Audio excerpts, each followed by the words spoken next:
A very happy match preview time. Welcome back to the channel, folks. Keith here from Commander Hoop Celtic. This is your first time viewing the channel. Please hit that red and white button below. We're closing in on 40,500 subs. A thumbs up or a comment below would be fantastic as well. Just want to give a massive shout out to Gale Design Store on Facebook, Instagram, and Twitter for this magical flag. The lyrics against the famine and the crown, the Ireland crest and the Celtic crest, which is fantastic to see. So we have a preview to talk about. We have Aberdeen tomorrow at 12:30 at Pittodrie. Now, the weather was the question point. Will the game still go ahead? At this moment in time, it looks like it's going to go ahead, considering the minus temperatures. There's been snow in Scotland over the last few days, and then obviously a bit of rain as well to slush it all up. So I'm sure we're all excited. I'm sure a lot of people are like, we're going to go up there and smash them. Some are probably a bit nervous because Aberdeen are currently sitting third in the table. They have Celtic tomorrow, and then on Tuesday they have Dem. I'm going to do a Michael Beale. Dem. But what a gobshite. What a gobshite. They scraped the result last night against Hibs. But this is their time to show that the second half of the season is going to be better than the first half of the season. Don't get me wrong. 9-point gap. So how can it be better? It's doing the whitewash over them.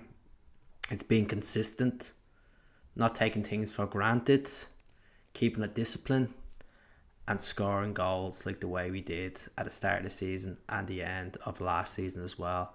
We never stop. That quote has to keep going and going. Ange, his car got stuck on the way to Lennoxtown today, as you see in the picture.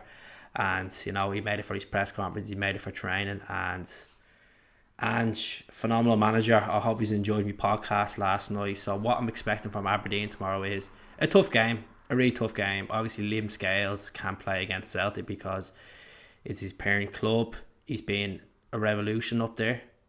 You know, he's been fantastic and he's been unbelievable. It's good to see that he's getting that first team football under Jim Goodwin. Jim Goodwin's a good manager. He's done a great job at St Mirren. So my team for tomorrow, considering we have Daisy Maeda back, we have Aaron Moy back, and we also have Carter Vickers back. Josip Ivanovic has a game tomorrow against Morocco in the third fourth playoff in the World Cup. And then the final is Brazil and France. Look, I wish Croatia was there, but you know, we're all cheering on Argentina. So starting lineup: Joe Hart in goal. Right back, Anthony Ralston. If you're not aware, Alistair Johnston is not eligible to play until the 1st of January. That's the same with Yuki Karabashi. He can't play till the 1st of January. So left back is going to be Greg Taylor. Look at Bale. He's been a decent player since he came in during the summer from Argentina. Spells that he's really good at getting forwards. I think Greg Taylor has been unbelievable. He needs to start. Centre back will be Maurice Jens and Carl Starfelt. The reason why I'm not putting Carter Vickers back in, he's only literally back from the World Cup about 6 days. He's been training with the squad. Some people say, well, he's going to start Carter Vickers. He's been a rock. He's been consistent. You know, he had the captain's armband on. He probably will. I'm just going with Maurice Jens and Starfelt, see how they get on as a partnership. You know, Jens has been filling Starfelt's position. Starfelt's been filling when Jens has been not there. It's a bit of competition. Stephen Welch is not available for tomorrow. He has a hamstring injury. So the midfield is a bit of a headache. Who do you go for? Who do you play?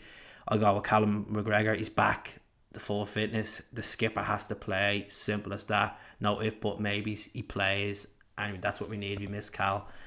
Rio Atate. Matt O'Reilly. I'm going to go with Jota on the right. Hakizmanovic on the left. And I'm going to go with Kyogo up front. Now, Abada, Jamesy, Maeda, you know, bring them boys into the mix. Davy Turnbull as well. You could have the likes of Berta Bay as well that can come off the bench.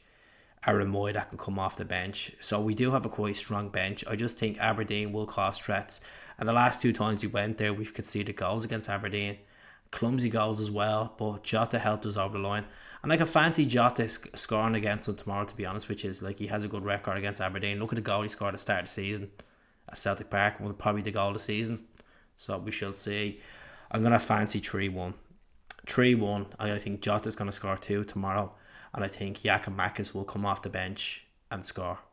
I think Kyogo will be good. Kyogo have scored against them as well in the past. I just think Giakoumakis, the physicality of him, you bring him off the bench. There's been a lot of talk about him and his moves, going to Saudi Arabia, maybe going to Germany. Look, it's all paper talk, and until we see something more concrete, there's no point really talking about it. But sometimes I gotta do it, and that's the joys of being a YouTuber. So I'm gonna go 3-1 tomorrow. I think they will score against us first. Look at their threat. Ramirez is a good player for them. They obviously have a strong team. They're a good physical team in the midfield, but I think Celtic will be good enough on the day. I can't see us taking the foot off the pedal, especially in our comeback from since the 12th of November. The last time we played was against Ross County at home at Celtic Park. So I fancy 3-1. Let us know in the comments what you think. If you do like the flag as well, give us a comment as well, and do subscribe or like the channel as well. Speak to you all soon. God bless. Hell.